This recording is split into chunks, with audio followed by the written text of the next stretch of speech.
Hello viewers, welcome to the super woman academy. Clothing and textile की series की ये हमारी 18th क्लास होगी, जिसमें हमने अपने प्रीवियस क्लास के अंदर रीजनरेटेड फाइबर का बारे में इंट्रोडक्शन पढ़ा था और हमने टाइप्स पढ़ी थी। जो वही हमारी रीजनरेटेड फाइबर्स की कितनी क्या टाइप्स होती हैं, उसमें हमने अपना पहला viscose, second cupro, third acetate, fourth lyocell के बारे में जो है टर्म्स पढ़ी थी। आज हम ब्रीफली अपना विस्कोस रेयॉन के बारे में पढ़ेंगे। अपनी आज की क्लास शुरू करते हैं विस्कोस रेयॉन से। विस्कोस रेयॉन जो होता है मेनली ये होता क्या है, रीजनरेटेड फाइबर है। जैसे कि मैंने कल आप अपनी क्लास में कल बताया था प्रीवियस क्लास के अंदर कि जो रीजनरेटेड फाइबर्स होते हैं उन वो कैसे बनाए जाते हैं। जब हमारा नेचुरल फाइबर होता है उसको हम रीजनरेट करते हैं। ठीक है, रीजनरेट कैसे करेंगे? केमिकल्स की हेल्प से या फिर कोई मैकेनिकल केमिकल्स का इस्तेमाल कर कर जो है हम उस रेशे को दोबारा से रीजनरेट करते हैं। वो हमारे रीजनरेटेड फाइबर्स होते हैं। उसमें से हमारा जो सबसे ओल्डेस्ट वन की बात करें तो हमारा विस्कोस आता है। ठीक है, विस्कोस जो हमारा विस्कोस रेयॉन है, इसमें क्या है भाई, a manufactured fibre composed of regenerated cellulose. जो हमारा मैन्युफैक्चर्ड फाइबर्स होता है वो कैसे बनाया जाता है? रीजनरेटेड सेल्यूलोज से। ठीक है, देखो सेल्यूलोज हमारा किस में था? प्लांट की केमिकल कॉम्पोजिशन थी सेल्यूलोज। तो जो रेशे हमें प्लांट से मिलते हैं वो हमारे क्या होते हैं? सेल्यूलोज फाइबर या फिर नेचुरल फाइबर बोले जाते हैं। नहीं, प्लांट फाइबर बोले जाते हैं। नेचुरल के अंदर तो फिर हमारे एनिमल वाले भी आ जाएंगे एज वेल एज, और साथ साथ में इसमें जो है मैन्युफैक्चर्ड फाइबर्स भी होंगे जो कि कंपोज्ड होंगे रीजनरेटेड सेल्यूलोज से, जिसके अंदर जो हमारे हाइड्रोक्सिल ग्रुप होते हैं उनको जो है हाइड्रोजन से रिप्लेस किया जाता है। ठीक है, जो हमारे हाइड्रोक्सिल ग्रुप्स होते हैं उनको हम रिप्लेस कर देते हैं हाइड्रोजन्स की बॉन्ड से या फिर हाइड्रोजन से। कितना? 15% से ज़्यादा। ठीक है, ये हमारा क्या है इसके बारे में, विस्कोस रेयॉन के बारे में। अब हम देखेंगे कि हमारे स्टेप्स क्या हैं मैन्युफैक्चरिंग विस्कोस रेयॉन बनाने के, क्या क्या स्टेप्स आते हैं। तो the manufacturing of viscose rayon involve following steps. Let us study them in the order they are perform. सबसे पहले हमारा आता है स्टिपिंग, मतलब भिगोना। ठीक है, स्टिपिंग। सेकंड है हमारा श्रेडिंग, जिसको हम कतरन बोलते हैं। थर्ड, एजिंग, उम्र बढ़ाना। हम उसकी जो है हमारा फाइबर है उसकी जो उम्र है, एजिंग है, उसको इंक्रीज़ कर देते हैं। फोर्थ हमारा आता है जेंथेशन। फिर हमारा फिफ्थ आता है रिपनिंग, पकने वाला। फिर हमारा सिक्स्थ आता है प्रिपरेशन ऑफ स्पिनिंग सॉल्यूशन, कताई समाधान की तैयारी करना। फिर सेवेंथ स्टेप जो है हमारा फिल्ट्रेशन का, छननी की जिसको हम स्पिनरेट बोलते हैं। इसके अंदर स्पिनरेट से उसको जो है पास आउट करवाना हमारे फाइबर को, वो फिल्ट्रेशन प्रोसेस कहलाता है। और फिर हमारा सबसे लास्ट वन आता है डीगैसिंग। तो अब हम इन सारे स्टेप्स को पढ़ने वाले हैं। ठीक है, तो हमारा प्रोसेस में सबसे पहले क्या है, जो हम रॉ मटेरियल में यूज़ कर रहे हैं प्रोसेस के लिए, रेयॉन उसके लिए। तो रॉ मटेरियल में हम कॉटन्स के लिंटर्स को या फिर हम वुड पल्प का इस्तेमाल करते हैं। उसको हम मतलब जो हमारे ये होते हैं इनको हम कुछ चीज़ों से जो है इनको एक चिप्स की फॉर्म में, या फिर आप बोल सकते हो कुक्ड करके उनको ब्लीच्ड ट्रीटमेंट देकर, प्रेस कर कर एंड देन प्योरीफाई कर कर उनको एक वाइट शीट फॉर्म में जो है कन्वर्ट कर देते हैं। ठीक है, उसको जो है सेल्यूलोज बोलते हैं। मतलब कि एक चिप्स फॉर्म, जैसे चिप्स नहीं होती कुछ ऐसी शेप्स में, फाइबर को जो है इस शेप में बना देते हैं और फिर उनको फर्दर पास कर देते हैं आगे प्रोसीजर के लिए, मतलब पैकेजिंग करके इनको जो है फर्दर इंडस्ट्रीज़ एरियाज़ में इनको भेज दिया जाता है। ठीक है, तो हमारा जो फर्स्ट स्टेप है वो हमारा है इसके अंदर स्टिपिंग। ठीक है, स्टिपिंग में क्या था भाई कि हम जो है उसको भिगोना था ना। स्टिपिंग में जो हमारी सेलुलोज शीट है, अब जो हमारे पास ये सेलुलोज शीट है, इसको हम कास्टिक सोडा के अंदर डिप करके रखते हैं। ठीक है, the cellulose sheet are soaked in caustic soda to form alkali solution cellulose, ताकि वो एल्कलाई सेलुलोज बन जाए। ठीक है, स्टिपिंग प्रोसीजर में क्या है, सेलुलोज शीट जो है उसको हम भिगो कर रखते हैं कास्टिक सोडा के अंदर, ताकि वो एल्कलाई सेलुलोज बन जाए।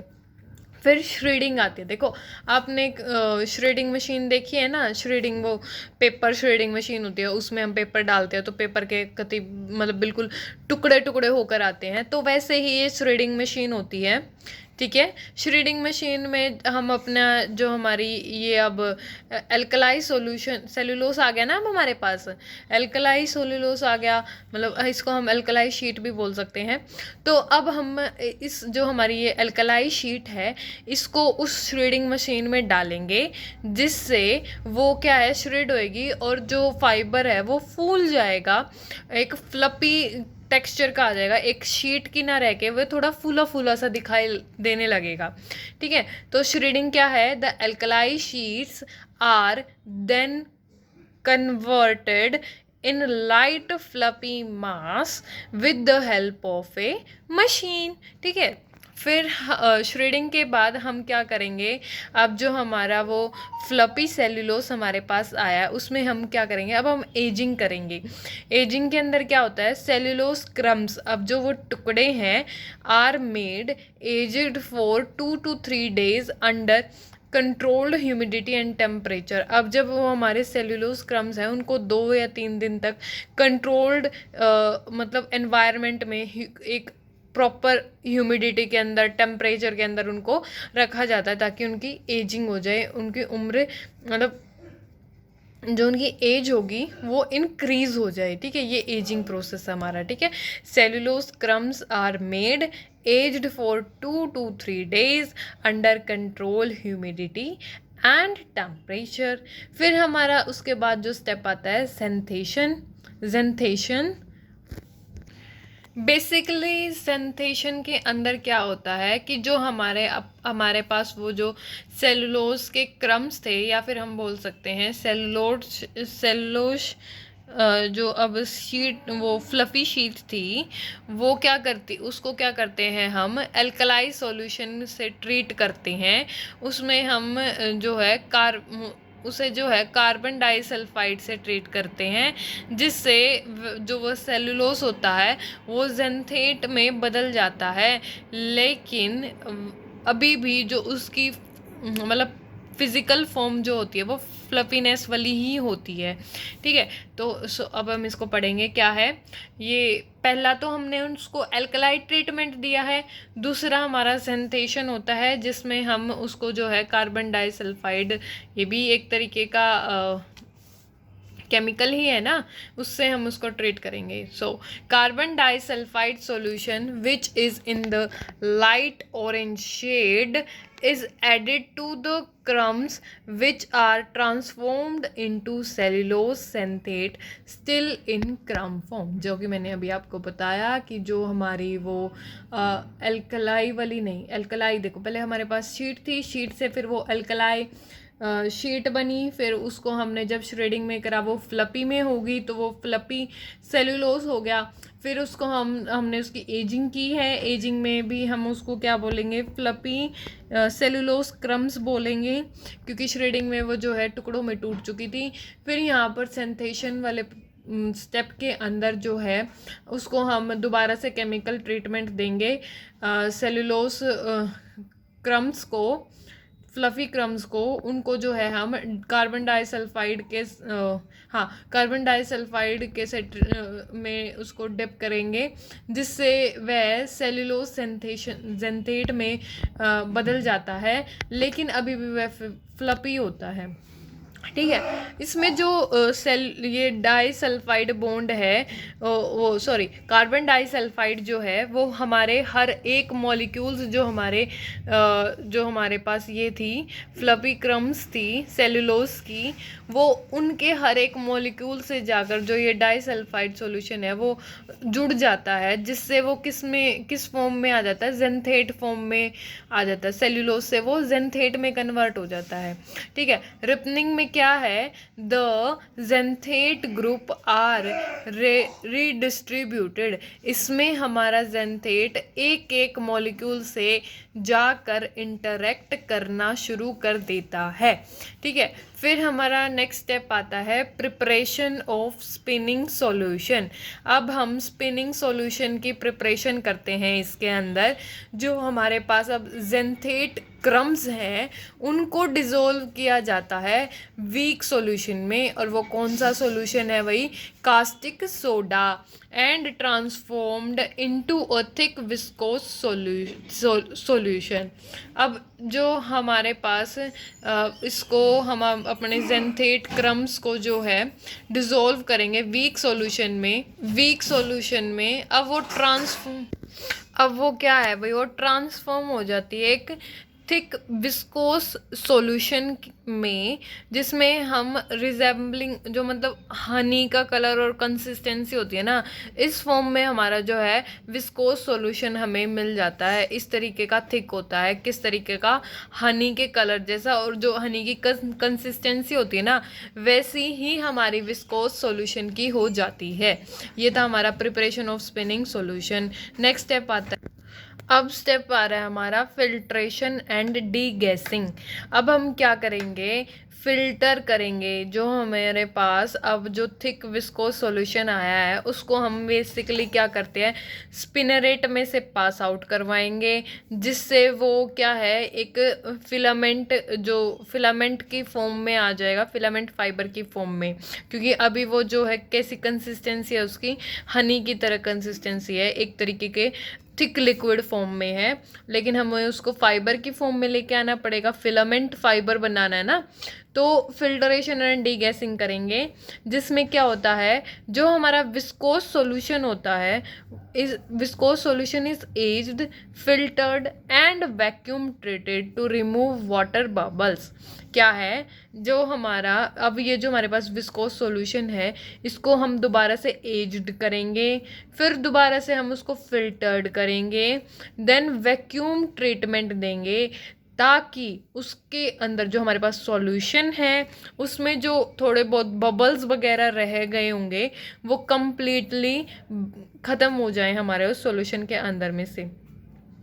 वैसे तो ये सॉल्यूशन है, लेकिन हाँ मतलब इस जो ये हमारा एक सॉल्यूशन की फॉर्म में है, लेकिन अब हम आगे इसको जो है डोप बोलेंगे, क्योंकि इसमें हमारा जो सेलुलोज के साथ और भी सॉल्यूशन ऐड हुआ होता है, इसलिए हम इसको डॉप बोलेंगे। देखो जब हम एज और फिल्टर और वैक्यूम करेंगे तब हम कुछ ना कुछ तो उसमें ऐड करेंगे वाटर बबल्स को जो है ख़त्म करने के लिए, तो अब हम उसको सॉल्यूशन ना बोलकर डॉप बोल रहे हैं।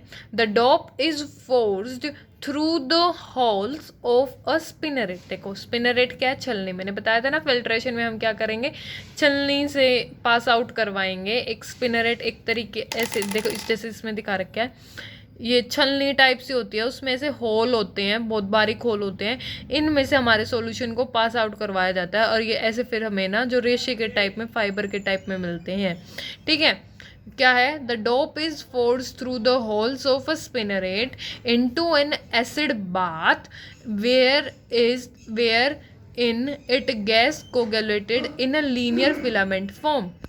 क्या है, इस छलनी, ये छलनी लगी हुई है, इसमें से हमारा जो पास जो अभी डॉप सॉल्यूशन है उसको हम इसमें से पास आउट करवाएंगे। अब हम ये क्या है, वेट फॉर्म में है, तो यहाँ पर जिसमें ये अंदर जाएगा वो क्या है, ये एक एसिड बात का बॉक्स होता है, एक बॉक्स है एसिड बॉक्स के नाम से, सॉरी एसिड बात के नाम से। ये इस बॉक्स में क्या है, यहाँ पर वो लगे हुए होते हैं कि भाई मशीन्स लगी होती है कि भाई जैसे जैसे ये पास आउट करता है ना, इसको सुखा देता है, ड्राई फॉर्म में कर देता है एकदम से बिल्कुल, ठीक है। The holes is spinneret into an acid bath where it get coagulated in a linear filament form, ताकि जो इसमें स्पिनरेट में से पास करेंगे तो हमें लीनियर मतलब स्ट्रेट और फिलामेंट फॉर्म में मिले। फिलामेंट कौन से होते हैं, जो लंबे लंबे तंतु होते हैं वो फिलामेंट कहलाए जाते हैं ना, जो बहुत ही ज़्यादा लंबे होते हैं, लॉन्ग होते हैं, तो वो उसमें बन जाएगा। अब जो हमारा कोगुलेटिंग बाथ है is compared of is composed of, जो हमारा कोगुलेटिंग बाथ है वो किससे बना हुआ है, sulphuric acid, sodium sulphate and water, additives such as glucose and zinc sulfate which control the rate of regeneration and influence the type of cross section of the fabric। अब coagulation बात मतलब यहाँ पर वो जो उसको ड्राई करने के लिए वो लगे हुए होते हैं मशीन, ये सूख कर किस में जा रहा है, मतलब ड्राई होकर किस में जा रहा है, कोएगुलेशन बाथ में। और कोएगुलेशन बाथ के अंदर क्या होता है, हमारा सल्फ्यूरिक एसिड होता है, सोडियम सल्फेट मिलेगा, वाटर मिलेगा, एडिटिव्स मिलेंगे। एडिटिव्स कौन कौन से मिलेंगे, such as glucose and zinc sulfate which control the rate of regeneration and influence the type of cross sectional of the fiber। क्या करते हैं, कंट्रोल करते हैं रीजनरेशन के रेट को और इन्फ्लुएंस करते हैं type of cross section of the fabric. फिर नेक्स्ट इसमें ही है, क्या है, अब जो हमारा फिलामेंट है उसको the filament formed on coagulation contain pure cellulose free from all chemicals। अब इसके बाद जो हमारे पास हमें क्या है, अपना फिलामेंट मिल जाता है जो फॉर्म्ड एंड कोएगुलेशन, जो कोएगुलेशन बनाता है जिसके अंदर प्योर सेलुलोस हमें अब जो हमें बिल्कुल एक प्योर फॉर्म में सेलुलोस मिलेगा। अब तक जितने भी हमें जो फॉर्म में मिल रहा था वो सारे कैसे थे, कुछ न कुछ केमिकल्स उनके साथ मिक्स था। अभी जो ये होगा ये फ्री होगा, केमिकल फ्री होगा बिल्कुल, जो हमें प्योर सेलुलोस मिलेगा आफ्टर दैट ये वाला प्रोसीजर, ठीक है, जिसमें एसिड बात वाले के बाद फिर उसके बाद इसमें है कि भाई जो फिलामेंट होते हैं वो thoroughly washed to removed impurities. अब जो हमारे पास फिलामेंट होता है वो मतलब बिल्कुल ही प्योर फॉर्म में मिलेगा, उसके अंदर कोई भी इम्प्योरिटीज़ आपको देखने को नहीं मिलेगी। अब वो जो रेशा बना हुआ हमें मिल रहा है अब वो तैयार है टेक्सटाइल फाइबर के लिए, आगे फर्दर प्रोसेस के लिए जाने के लिए। अब वो फाइबर से फिर यान बनेगा, यान से फिर वो क्या बनेगा, कोई क्लॉथ या फैब्रिक बनेगा, ठीक है। अब आज हम अपनी यहीं कंप्लीट करते हैं क्योंकि नेक्स्ट हम प्रॉपर्टीज़ पढ़ेंगे नेक्स्ट क्लास में, तो प्रॉपर्टीज़ बहुत ही ज़्यादा हैं, अब 2 क्लासेस लग जाएंगी प्रॉपर्टीज़ में। तो आज की क्लास हम यहीं पे ही फिनिश करते हैं। यदि आपको मेरी वीडियोस अच्छी लग रही हैं तो प्लीज़ लाइक एंड सब्सक्राइब, और यदि आप कंटिन्यूटी में देखेंगे तो आपको और अच्छे से समझ में आएगा, यदि आप बीच में देखेंगे तो फिर आपको समझ में नहीं आएगा। और जो मैंने आज ये आपको प्रोसेस बनाता है ये पूरी एक ही मशीन होती है जिसमें ये सारे स्टेप्स होते हैं जो लगे हुए होते हैं और उनमें से ही वो सारा सब कुछ पास आउट होता है सारा कम्प्लीटली। और फ्रेंड्स प्लीज़ लाइक कर दिया करें, शेयर कर दिया करें, सब्सक्राइब कर दें, नीडेड पर्सन तक ये मेरी वीडियोस पहुंचनी चाहिए, और वो काम आप ही कर सकते हैं, कोई और नहीं कर सकता। मैं तो बस प्रोवाइड कर सकती हूँ, हेल्प करना आपका काम है। अब मैं अपनी तरफ से पूरी हेल्प कर रही हूँ। यदि आपको वीडियोस अच्छी लग रही हो तो प्लीज़ प्लीज़ प्लीज़ सब्सक्राइब करें, और रेगुलरिटी में मैं भी आपको वीडियो प्रोवाइड करवाऊँगी और आप भी रेगुलर में मेरी वीडियोस देखना। Thanks for watching.